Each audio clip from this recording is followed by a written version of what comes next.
person at Thanksgiving. So my. we make a lot of pie crusts. Yes. And they are all way better cooks than I am, which is really scary. We get really inventive pies. But let's see. It's got to be about 20 years ago, around the holidays, I was going through the Williams-Sonoma catalog, looking for ideas, and they had Williams-Sonoma gourmet pie crust mix. $11.99 for a box of flour and salt, because you had to add everything else. I was livid. Somewhere there's a really angry post on Facebook like, how can they do this? But I realized part of it is because people don't realize that pie crust is flour, salt, water, and a fat of your choice. I prefer butter. I add a little shortening as well, which you'll see in a minute, just to help it hold together better when you need to roll it out. But that's it. It is not rocket science. There's a reason for the expression, easy as pie. I see you smirking there, John. Yes. So now, the big secret for foolproof pie crust is your food processor, which I'm going to move around to. And then I'm going to have to turn them around, I think, so they can see. Is that right? Do you need an assistant? Do you need me to do anything? Yeah. I was going to enlist CJ, actually. And this, by the way, this is my beloved friend James, who was the proponent of one pie per person. I've just been in Texas for his memorial service. We lost him way too soon. But this is how I like to remember him, with cocktails in hand. And he's going to make sure I don't screw this up. Okay. So, I decided it made more sense to measure everything out last night when I got home. That's like the cooking show stuff. Yes. This is 2 cups of King Arthur flour. I used to think it didn't matter which flour you used. It matters. King Arthur is by far the best. I use it in all my cooking and baking. This is King Arthur all-purpose flour with a ½ teaspoon of salt. Kosher salt, sea salt, just not pink salt. Yes? Do you scoop the flour with a spoon, or do you? I've heard that you have to be very specific with that. So here's the thing. You can just dump that in there, please. Here's the thing. I've started baking when I was 9. I'm not really good about doing what you're supposed to do with measuring and leveling and whatnot. I kind of eyeball a lot of stuff because that's the way the cooks in my family did it. Technically, you should measure it properly and level it off. There is some chemistry involved. You're not going to be but so far off, even if you have a little spillage. I do my best.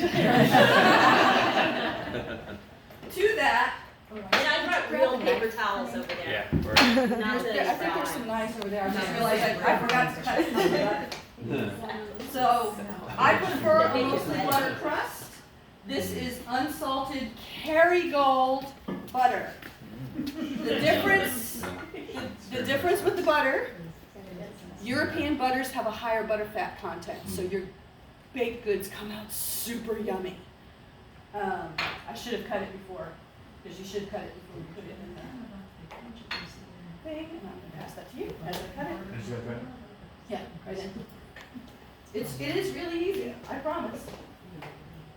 Now, does it matter if it should be hard butter or soft butter? It should be cold butter, which is why this was in the fridge. Yeah, thank you for that. I forgot to mention that. Cold butter.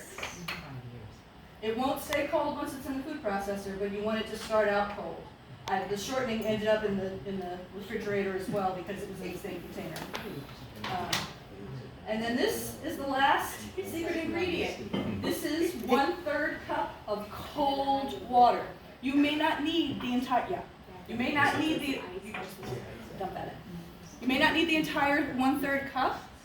You should not need more. If you need more, your balances are off. But you add that after you start this process. Can you guys see the food processor? Yeah. And I will apologize, I have a janky food processor because it gets much use. So To our benefit, I have to say. So everything gets dumped in the bowl. Is it plugged in?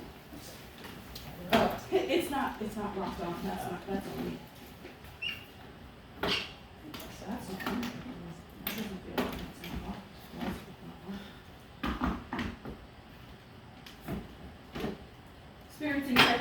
bubbles, don't mind me. There we Does go. this also work in a blender or just you prefer? You can do it in a blender, you get it more thoroughly combined in the food processor.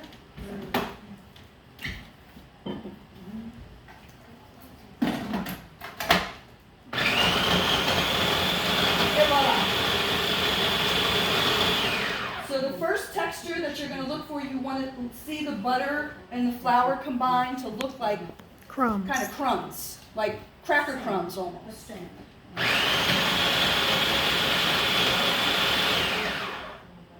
And you do have to watch it as you go. There are people walking by the kitchen grinning right now.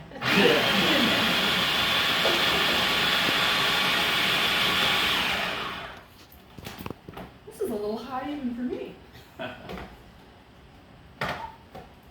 I don't know if you're really going to be able to see it on camera, but that's close to the texture that you're looking for. I'll bring it around, do my best Carol Merrill. I'm seeing, thank you, there's somebody, there's, It needs to be Vanna White. oh. Turn those This letters. is your texture. So that's not too like dry?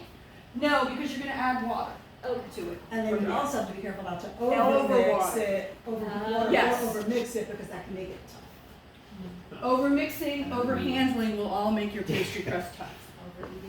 Overeating? Yeah. No such thing. Other Yeah. problems. Read some of the stuff, right?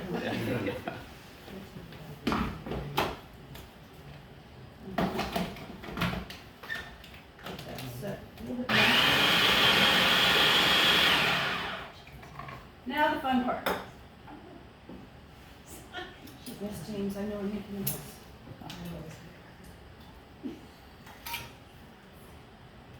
We drizzle the water as we're processing, slowly, so that you don't add too much.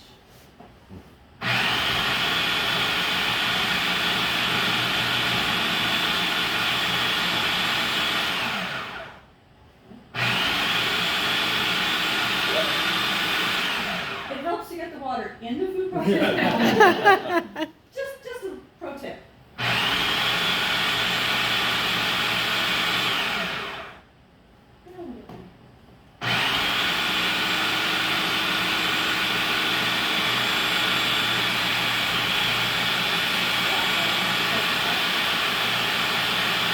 You'll notice it's starting to come together. Woo-hoo!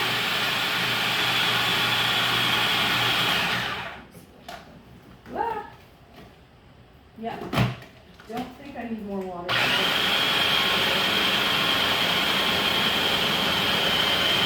And that sound is the sound of fire.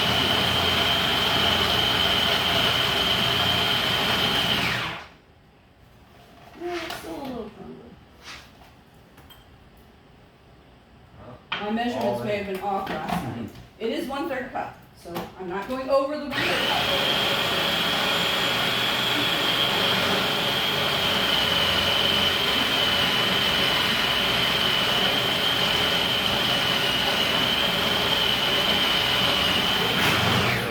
Et voila. Doesn't the level of humidity also impact how much water? You know, I was reading something on the plane yesterday, and they said the humidity really doesn't make a difference. Really? Yeah. That's interesting. Because every cookbook says. It looks a little depends on crumbly. humidity. Yeah. What you do at this point is you create a ball, put it in wax paper or plastic wrap, and refrigerate it for at least a half an hour before you roll it out. Mm. I'm not going to keep you here that long just to demonstrate rolling it out. But this is your favorite rolling pin. It's the French style. It's much easier on the wrists. Yeah, I've never seen one like that. Yeah, it's much Me easier either. on the wrists, which I discovered once I reached a certain age. They also have ones that don't taper. Different people have different But it has no preferences. handles. It has no handles.